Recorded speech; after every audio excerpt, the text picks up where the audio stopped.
Hello बच्चों, क्या हाल? कैसा हुआ पेपर बताइए। पेपर का क्वेश्चन कर लिया आपने? मैंने पेपर देखा भी, आपका पेपर तो इजी था।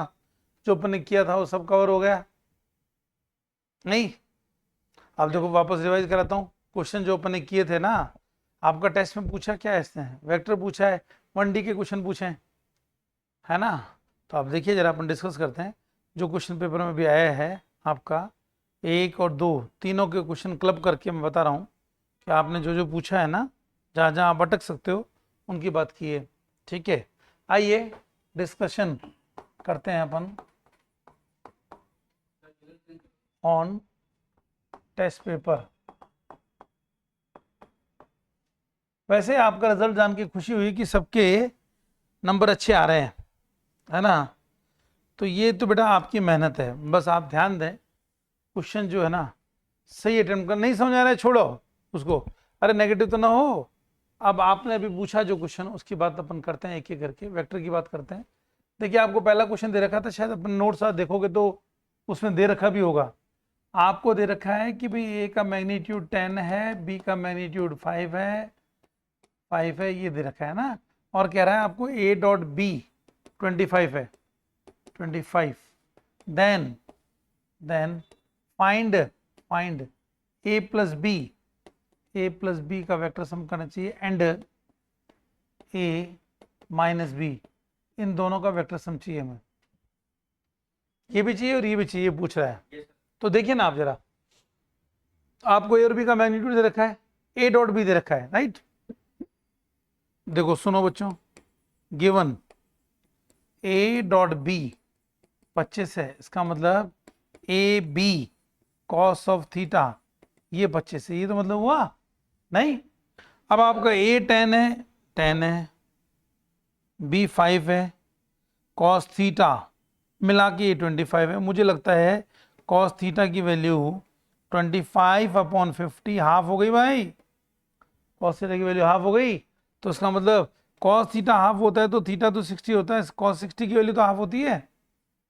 बोलिए, तो मालूम पड़ गया कि थीटा 60 है। इसका मतलब बात समझे क्या हुआ, कि अगर आपसे थीटा 60 कह रहा है, तो ये रहा आपका ए, जिसका मैग्नीट्यूड बी, ये रहा बी जिसका मैग्नीट्यूड 5 है, राइट? और ये 60 डिग्री एंगल हो गया भैया इन दोनों के बीच में।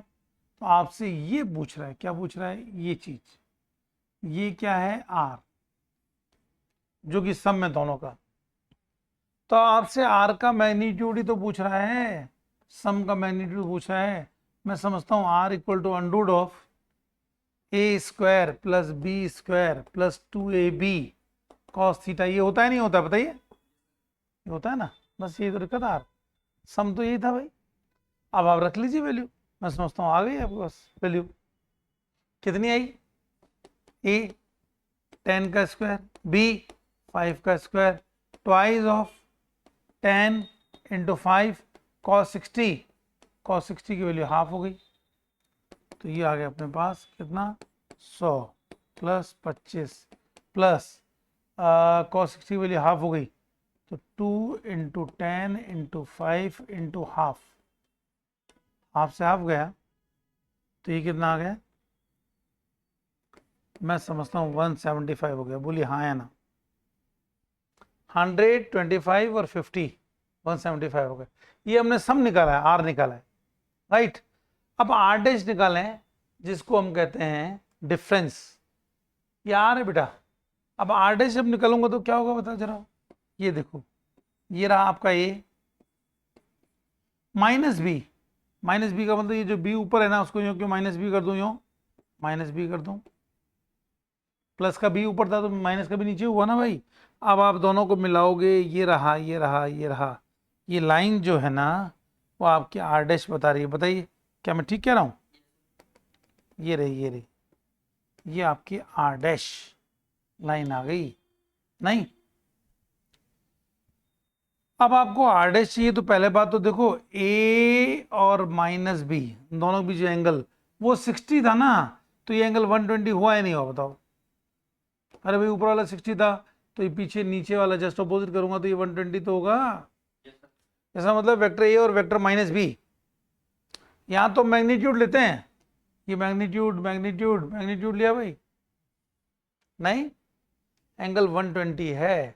अब मैं आर डैश निकालूं तो आप कहोगे सर आर डैश जो दोनों का डिफरेंस है वो कुछ ऐसा होगा, R dash under root of, R dash का मतलब है भैया ए माइनस बी का मैग्नीट्यूड, आर डैश कह रहे हैं A square B square 2ab cos of 120 हो गया, हाँ या ना। दोनों के बीच ए और माइनस बी के बीच में एंगल 120 है भाई, लिख दिया। आगे वैल्यू आप कहोगे सर ए कितना लिखा भैया 10 का स्क्वायर, बी 5 का square twice 10 into 5 cos 120, cos 120 कितना होता है बताओ, कौन बताएगा। हाँ शाबाश, माइनस हाफ, माइनस हाफ हो गया ना, सही कहा आपने। कॉस 120 देखो, कॉस 120 को आप लिख सकते हो कॉस 180 माइनस 60, और कॉस 180 माइनस थीटा, माइनस का कॉस थीटा होता है भैया, माइनस का कॉस 60 माइनस का हाफ हो गया, आया ना। इसका मतलब ये हुआ, ये यहाँ 100 प्लस 25 प्लस यहाँ से आ गया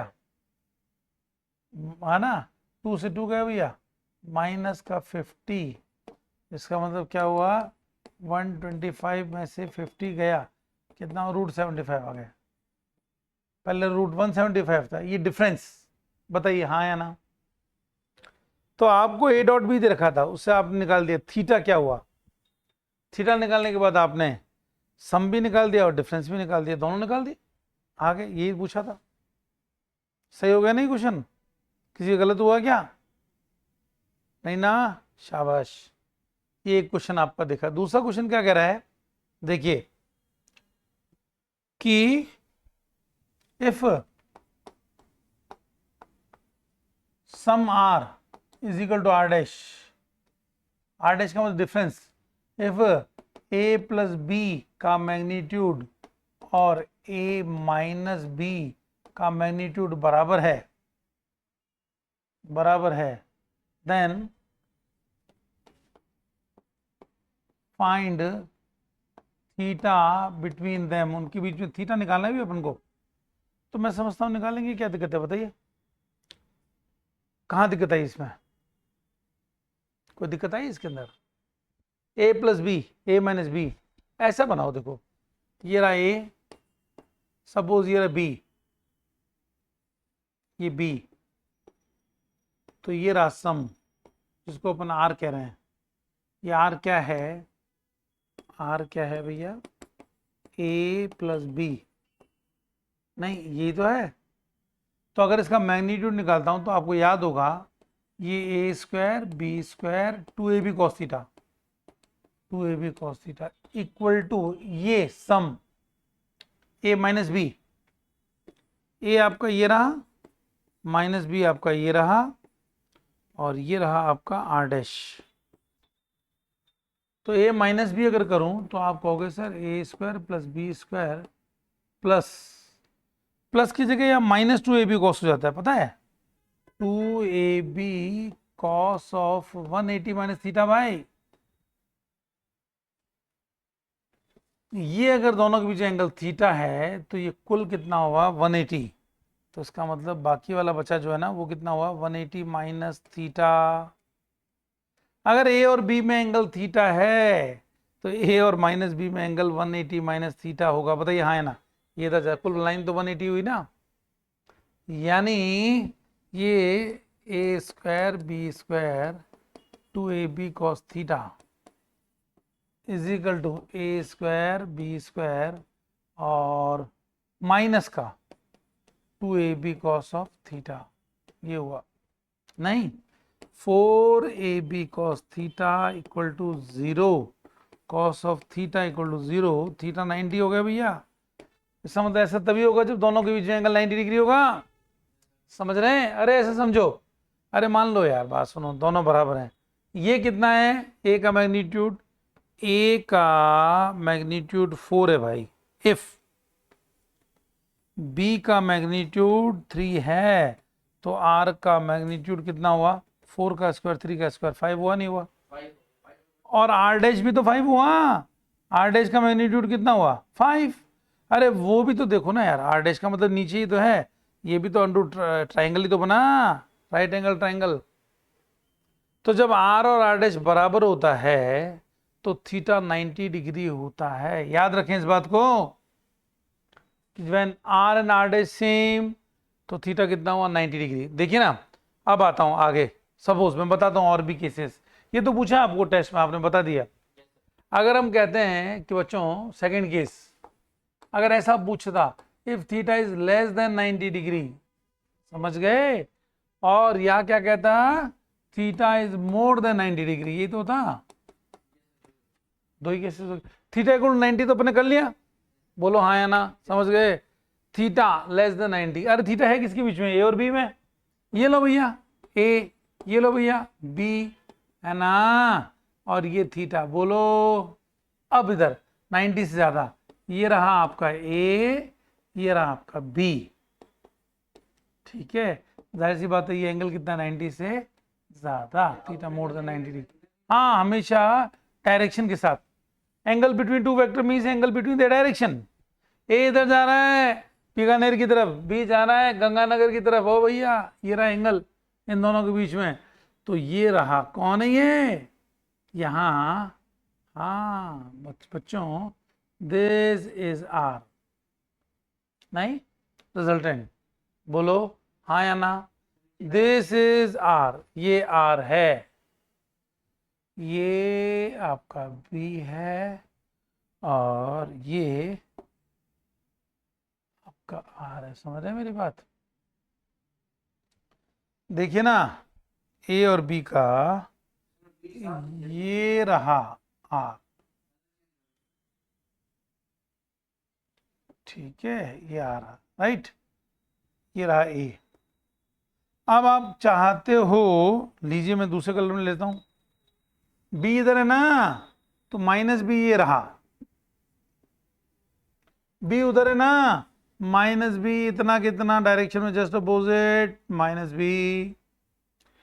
अब मुझे बताओ, क्या मैं इनका रिजल्टेंट लूंगा तो आप इससे एग्री हो या नहीं? Don't you think this is R dash, this is R dash? बोलो हाँ या ना? आर डैश ही तो हुआ भाई, आर डैश, बोलो। नाउ टेल मी, आपको लग नहीं रहा है कि दैट इज, हाँ, इफ आर का मैग्नीट्यूड ज्यादा होगा आर डैश के मैग्नीट्यूड से, ज्यादा हुआ तो सम ज्यादा है, डिफरेंस है, समझ रहे हो? तो फिर आप क्या कहोगे बच्चों? देन ये कब है? देन थीटा 90 से कम होगा। और यहां देखो ना, इफ आर का मैग्नीट्यूड है ना भैया कम है किससे? आर डैश के मैग्नीट्यूड से, then theta will be more than 90 degree. और लास्टली, क्यों बच्चों, अगर मैं कहता हूं कि if theta is 90 degree, theta कितना है? 90 डिग्री, तो फिर क्या होगा? आर इक्वल आर डैश हो गया ना यार, फिर तो दोनों बराबर हो जाएंगे, आर और आर डैश दोनों बराबर हो जाएंगे। समझ पा रहे हैं मेरी बात? दोनों बराबर हो जाएंगे, तो ये आपको ध्यान रखना है। आपसे ये तो पूछा ही था, अब आपको ये भी मालूम पड़ गया, थीटा 90 से कम होगा तो आर ज्यादा, थीटा 90 से ज्यादा होगा तो आर कम, आर डैश डिफरेंस किसका? ए और माइनस बी। समझे क्या?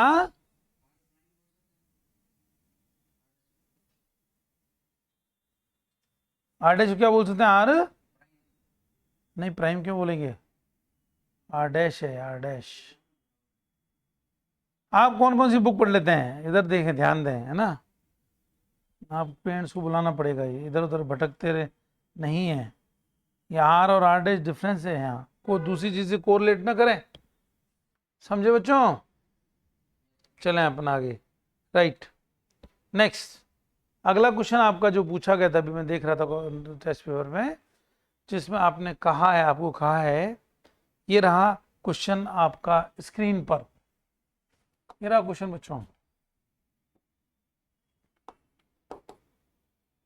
देखिए, if A plus B equal to R, ये दे रखा है। दूसरा, ए का मैग्नीट्यूड बी के मैग्नीट्यूड कम है, ये है। तीसरा, and R is perpendicular to A के परपेंडिकुलर है। Find value of R, value of R in term of A and B, vector A और बी के टर्म्स है ना भैया। आर की वैल्यू निकालनी है आप। कैसे निकालेंगे बताइए। ए और B is equal to R दे रखा है, पता है क्या है, सोचिए आप कैसे करेंगे बच्चों। ये रहा, आप ऐसा कर सकते हैं, ये आपका ए है, ये आपका बी है, और ये रहा आपका आर। मुझे लग रहा है ऐसा है, ए बी और आर ऐसा है। देखिए, देखिए ना, ये ए रहा यूं वेक्टर ए, बी यूं चला भैया ना, यहां से चला, और आर ये आ गया, ये रहा आपका आर। दिख रहा है मुझे कि वेक्टर आर है ना is equal to vector A plus vector B, दिख रहा है ना। आपको नहीं लग रहा है कि आर ए के परपेंडिकुलर है, R perpendicular to vector A, perpendicular symbol ये है, बिल्कुल ठीक है, ये भी है। तो ये राइट एंगल ट्रायंगल बन गया ना। राइट एंगल ट्रायंगल में क्या होता है बच्चों, ये हाइपो नहीं होता है क्या, ये कौन है, हाइपो। हाइपो, ये क्या है, बेस। ये क्या है, परपेंडिकुलर। परपेंडिकुलर। अब बताओ मुझे, in right angle triangle A, ठीक है, क्या लिखूं भैया राइट एंगल ट्रायंगल, आप कहेंगे क्या कि बी स्क्वायर जो है ना, बी स्क्वायर इक्वल टू क्या हुआ, A square plus R square, यानी आर क्या हुआ, B square minus A square, यानी आर क्या हुआ, underroot of B square minus A square. मैं समझता हूं कि आपके पास आर की वैल्यू आ गई। अच्छा, दोनों के बीच का एंगल देखिए ना, तो देखिए ना, ये यूं जा रहा है, ये एंगल थीटा है, सपोज ए और बी में दो वेक्टर के बीच का एंगल, ये क्या है, अल्फा, अंदर वाला अल्फा है, राइट। अब देखो हियर, थीटा प्लस अल्फा 180 हुआ भाई, theta equal to 180 minus alpha हुआ, cos of theta equal to cos of 180 minus alpha हुआ। कॉस 180 माइनस अल्फा क्या होता है भैया, सेकंड हाउस, कॉस का थोड़ी, वो तो साइन का है, माइनस का कॉस ऑफ अल्फा, हाँ या ना, ये कहना चाह रहा हूं, नहीं। और कॉस अल्फा क्या करूंगा, base upon hypo, base upon hypo is equal to minus का ए बाई बी, ये अपने पास कॉस थीटा की वैल्यू आ गई। तो ये दो चीजें आपको ध्यान रखनी है, क्वेश्चन ऐसा कह रहा है, राइट, ठीक है। देखो, अगर मैं कहता हूं ये 6 है, ये 8 है, तो ये 10 होगा नहीं होगा, होगा ना। ये 6, ये 10, तो ये 8 हुआ ना भाई। अब यहां तक तो आपसे पूछा है, आपसे ये पूछा गया था क्वेश्चन में, आपने जवाब दे दिया, आपसे पूछा गया था व्हाट इज कॉस थीटा, तो माइनस ए बाई बी, नहीं। अब आपसे पूछता है इसमें अगला क्वेश्चन, मैं बताता हूं, लेट ए इक्वल टू 6, ठीक है, B equal to 10, find R if R is perpendicular to A के परपेंडिकुलर है। तो भैया ये ए रहा, ये रहा दूसरा, और ये रहा तीसरा, ये रहा आर ए और बी, नहीं ए बी और आर 6 10 और आर कितना, आर परपेंडिकुलर है किससे, 90 डिग्री से। देखिए बात ठीक है क्या, जो बना रखा है। तो मुझे लग रहा है कि यार ये आर जो है ना वो under root of B square minus A square आ जाएगा। नहीं, आर बी स्क्वायर, बी कितना है 10 का स्क्वायर माइनस ए स्क्वायर 6 का स्क्वायर, 100 में से 36 गए, रूट ऑफ 64 हो गए, नहीं इज इक्वल टू 8 आ गया, आर की वैल्यू 8 आ गई। जब कह रहा है कि यार ए छोटा है बी से, दिख रहा है ए छोटा है बी से, राइट, छोटा है, ए का मैग्नीट्यूड कम है, और दूसरा ए परपेंडिकुलर है आर के, तो फिर तो आर का फॉर्मूला हमेशा यही आएगा। अब आप चाहते हो कि कॉस थीटा निकालें, तो अभी आप निकाला था कॉस ऑफ थीटा, थीटा मतलब ये वाला एंगल, राइट, ये वाला एंगल आपने बताया था माइनस ए बाई बी, कितना हुआ भाई माइनस का, ए कितना है 6, बी कितना है 10, माइनस का 3/5, हाँ या ना, ये कॉस थीटा, कॉस थीटा की वैल्यू -3/5, क्या आप बताओगे किस में होती है भैया, cos of theta equal to 3/5 किस में होता है, 3/5 कॉस 53 होता है भैया, तो माइनस साइन, माइनस तो अपनी जगह है ही, समझ गए। तो इसको मैं लिख दूं cos of 180 minus 53, cos of ये 127, समझ रहे हो, कॉस थीटा, थीटा कितना हो गया भैया 127 डिग्री, यानी ये एंगल 1, तो फिर ये बचा कितना 53, कितना बचा 53, हाँ या ना, ये कितना हुआ 120। अब मुझे तो थीटा ही निकालना है। अगर ऐसा आगे क्वेश्चन पूछ लेता तो अपन ऐसा कहते, है ना, पुराना क्वेश्चन नीट का पूछा गया बेटा, क्या मेरी बात समझे, आपको इस तरह का ट्राइंगल दिमाग में आते ही, जैसे ही परपेंडिकुलर कहे तो राइट एंगल ट्राइंगल बन गया, राइट एंगल ट्राइंगल में क्या होता है, hypo this square plus this square, वही लिख रहा है बच्चों, नहीं बताइए, माइनस अपनी जगह है, माइनस को मैं ऐसा लिख सकता हूँ भैया, कॉस 180 माइनस 53 कॉस 127 थीटा, दो वेक्टर के बीच का एंगल थीटा, ये ए इधर जा रहा है बी उधर जा रहा है, ये वाला एंगल, तो ये एंगल तो आपको 127 ही मिलेगा। समझ पा रहे हैं मेरी बात, नया क्वेश्चन बेटा, है ना, ठीक है। अब दूसरा पूछा है बच्चों आपसे अगला क्वेश्चन कि भाई A cross B equal to C है, गिवन है, find angle between C and A plus B, C and A minus B, नहीं C dot A plus B, ये पूछा है। मैं समझता हूं तीनों का आंसर आपको पता होगा। देखो बच्चों, ए ये रहा, बी ये रहा, मतलब ये इसी प्लेन में है, लेकिन पीछे की तरफ है, ये रहा भैया, ये रहा बी, तो ए से बी ले जा रहा हूं, तो ये आ गया ना यार, या सी आ गया ना बच्चों, सी, ए इधर, ए और बी, ए से बी ले जा रहा हूं तो सी ऊपर की तरफ हुआ ना, C is in plane perpendicular to plane containing A and B, plane containing A. अरे जिस प्लेन में ए और बी है ना, सी उसके परपेंडिकुलर है ना भैया। तो जब सी परपेंडिकुलर है तो आपसे एंगल ही तो पूछा है।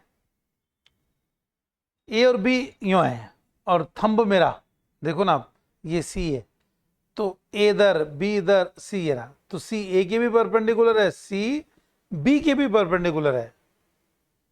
सी ए प्लस बी वो भी तो यहीं कहीं होगा पेन की डायरेक्शन में, उसके भी परपेंडिकुलर है। सी ए माइनस बी भी तो इसी प्लेन में होगा, उसके भी परपेंडिकुलर। बच्चों होता है फाइंड एंगल बिटवीन, क्या मैं लिख दूं यहां, आप कहें तो लिखना चाह रहा हूं। ये एंगल आ गया भैया 90 डिग्री, ये एंगल आ गया 90 डिग्री, और जब 90 डिग्री पे होता है ये और ये दोनों 90 डिग्री पे हैं, तो नतीजा जीरो है, डॉट प्रोडक्ट तो जीरो ही आएगा ना। बोलिए हाँ या ना, समझ रहे हैं? ये आपको इस तरीके से बताया, आपसे पूछता अगर ये ना, सो मैं लिख लेता हूं, so C is perpendicular to A, C is perpendicular to B. A और बी के भी तो परपेंडिकुलर होते हैं, ए प्लस बी के तो परपेंडिकुलर है ही, ए माइनस बी के परपेंडिकुलर है ही। क्यों भैया, ऐसा कहना चाह रहा हूं, समझ रहे? मुझे लगता है क्लियर होगा। नहीं, वेक्टर के जो क्वेश्चन पूछे थे ना आपने, वो सारे इस तरीके से हो गए। अब देखो वेक्टर में आपको क्रॉस प्रोडक्ट तो यार याद रखना पड़ेगा। C इक्वल टू बच्चों A क्रॉस B है, तो हमने पहले आपको बताया था कि आई जे के है ना, A X A Y A Z B X B Y B Z. आप क्या निकाल रहे हो, सी, सी क्या होता है, C X I cap C Y J cap plus C Z K cap. ये तो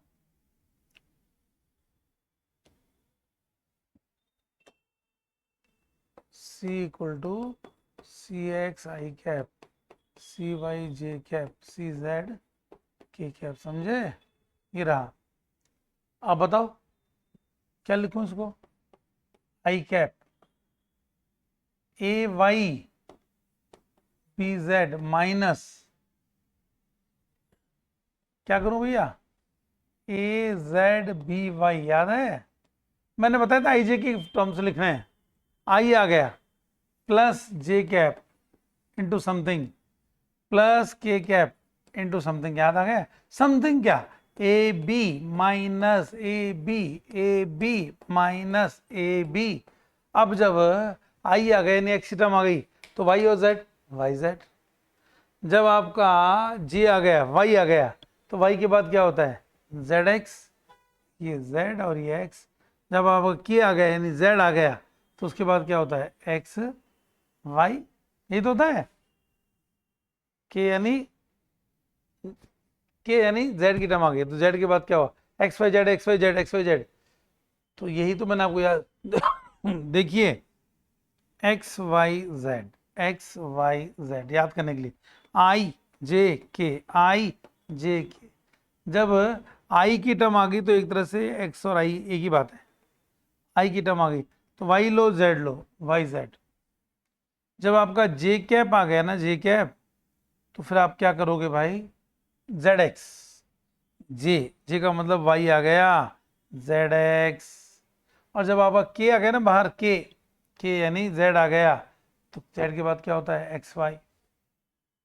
माइनस में तो ऑर्डर उल्टा कर लेते हैं, ये जेड एक्स है एक्स जेड कर लेंगे, एक्स वाई है वाई एक्स कर लेंगे। ये आपको क्रॉस प्रोडक्ट में याद रखना पड़ेगा, दिमाग में बैठा लो एक बार। क्रॉस प्रोडक्ट में ऐसा करते हैं, आई जे के, आई यानी एक्स गया तो वाई जेड, जे यानी वाई गया तो जेड एक्स, के यानी जेड गया, के जेड से तो रिलेटेड है तो एक्स वाई, तो उधर वाई एक्स आ गया, राइट। तो अपन क्रॉस प्रोडक्ट में इस तरह से करते हैं। बताइए बच्चों, कोई डाउट पूछ सकते हो। तो ये तमाम चीजें, हाँ क्या पूछे हो? हाँ उसको तो बेटा याद रखना पड़ेगा यार आपको। देखो सुनो बताता हूं। ये पूछ रहे हैं टॉर्क है ना, torque. Rafi, Mohammad Rafi, R cross F गाने थे मोहम्मद रफी के famous. Rafi, L angular moment, L R cross P, L भी लिखते हैं और जे भी लिखते हैं भैया, जे और L.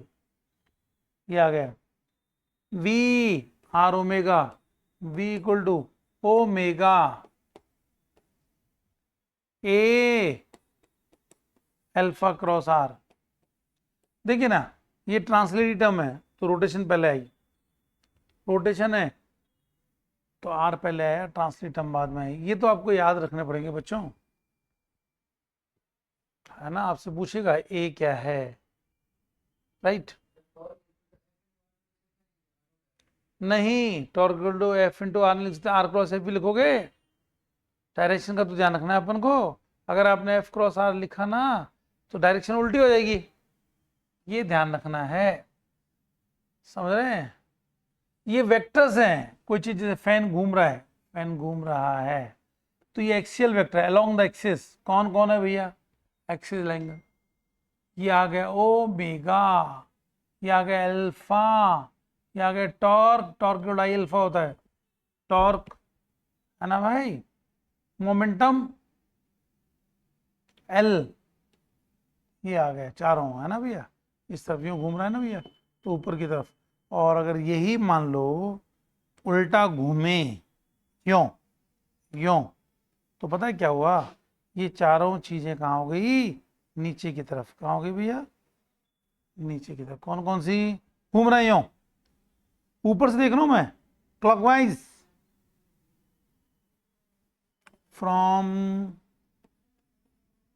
upper side it is clockwise, it is clockwise, ठीक है। from lower side नहीं, from upper side ही देख रहे हैं। देख तो अपर साइड से रहे हैं भाई, राइट। देखना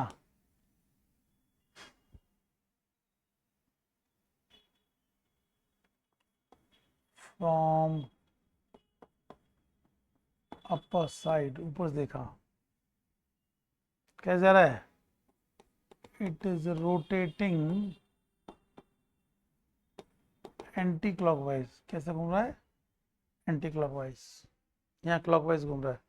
तो ये चारों चीजें ओमेगा, अल्फा, एल, टॉर्क, चारों नीचे की तरफ हो गई अलोंग द एक्सिस।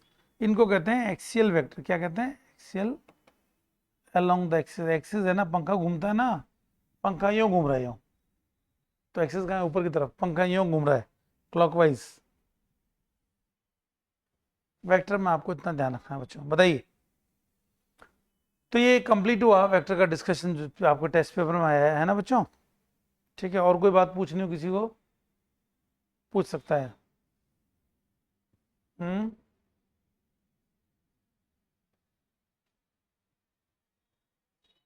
ठीक है बेटा, है ना। 1D का अपन बाद में आप ले आना, प्रॉब्लम जो भी होगी डिस्कस कर लेंगे, राइट। आज हम इस तरह से करेंगे, राइट। और बोलिए, और कोई डाउट हो, कोई चीज हो, ठीक है। इसको देखना आप, एक टेस्ट दिया आपने, अब टेस्ट देने के बाद चीजें पक्की कर लो कि भाई हाँ इसका मेरा पूरा क्वेश्चन सारे हो जाएंगे, कोई दिक्कत नहीं। टेस्ट होता ही इसलिए आपका, टेस्ट होने के बाद आप में कॉन्फिडेंस आए, जो गलतियां हो अपन ने उसको आता और डिस्कस की, डिस्कस करके अपने चीज़ों को समझाया कि हाँ यार ये चीज़ तो इस तरह से होगी, है ना। अब आपके मन में कोई डाउट हो आप पूछ सकते हो, कोई दिक्कत वाली बात नहीं है बच्चों, ठीक है। देखिए ना हमने शुरू से जो किया ना, एक बार जल्दी से हम उसको रिवाइज कर रहे हैं।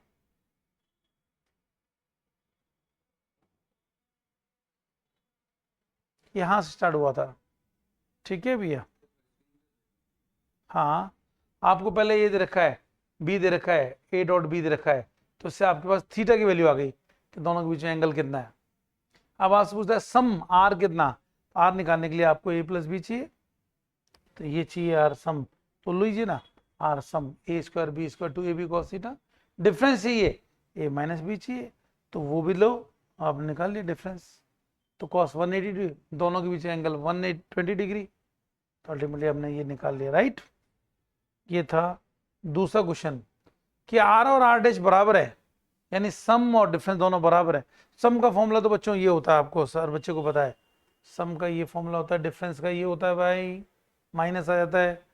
जब ये दोनों बराबर है इसका मतलब 4ab cos थीटा बराबर 0, तो न तो 4 0 है, न a 0 है, न b 0 है, इसका मतलब cos थीटा 0 हो गया, ये डिवाइड किया ना, तो इसका मतलब थीटा कितना हो गया 90 डिग्री, कितना हो गया 90 डिग्री।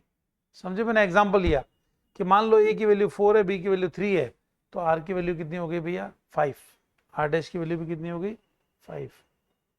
नहीं, थीटा 90 से कम हो, 90 से कम, तो ये कंडीशन हो गई, तो इसमें आर डैश से ज्यादा है, 90 से ज्यादा हो, अरे थीटा का मतलब है दो वेक्टर के बीच में, इसकी डायरेक्शन इधर, इसकी डायरेक्शन इधर, ए इधर जा रहा है, बी इधर जा रहा है, तो थीटा ये रहा ना 90 से ज्यादा, तो भैया इसमें आर छोटा बनेगा और आर डैश, ये बी तो ये माइनस बी, ए और माइनस बी को जोड़ूंगा तभी तो आर डैश आएगा, तो यहाँ आर डैश ज्यादा है। तो जब कभी आर डैश है ना ज्यादा हो तो उसका मतलब थीटा 90 से ज्यादा है, आर डैश कम हो, आर डैश मतलब डिफरेंस, तो थीटा 90 से कम होगा।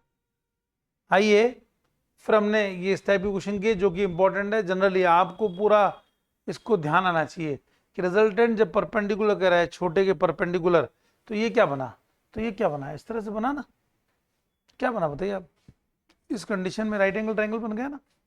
कह रहा है कि रिजल्टेंट ए के परपेंडिकुलर, ए छोटा है बी बड़ा है, तो ट्रायंगल बनाया, पाइथागोरस थ्योरम लग गई भाई। तो बस आपसे आर पूछा है, B square minus A square, ये तो दिख रहा है ना आपको। सपोज ये मैंने अभी एग्जांपल लिया था कि ये 6 है, कि 10 है, ये 8 है, 6 8 10, हाँ या ना, तो फिर अपन ने उसको इस तरह से किया था कि लो भाई 6 और 10, तो राइट एंगल ट्रायंगल बना, राइट। आर की वैल्यू निकाल सकते हो, जब भी 10 दे रखा है 6 दे रखा है, पाइथागोरस, क्यों भैया, हाइपो का square minus base square is equal to perpendicular square, अपन ऐसा कर सकते हैं। फिर देखिए क्रॉस प्रोडक्ट वाली बात की थी जो आपको पता है, उसके बाद आपको ये बताया है जो कि जनरल है, और फाइनली अपन को ये याद रखना है, राइट। चलिए ठीक है, आपको मेहनत करनी है, टेस्ट अब ये पूरा इसको समेट के रख दो, क्या भैया ये हमारा टॉपिक कंप्लीट हुआ, हम इससे पूरे क्वेश्चन कर सकते हैं, कॉन्फिडेंट हैं, PYQ के क्वेश्चन कर सकते हैं, जो जो नीट में आए हैं वो क्वेश्चन कर सकते हैं, आपको जहां से जो क्वेश्चन मिले आप निकालिए और उसको अपन आगे डिस्कस करेंगे, राइट। ठीक है, कल अपन आगे और 1D के क्वेश्चंस भी कर सकते हैं, आप निकालिएगा, जो जो 1D के क्वेश्चन आपसे नहीं होते हैं लाइए, हम डिस्कस करेंगे आपके साथ, राइट। Okay okay.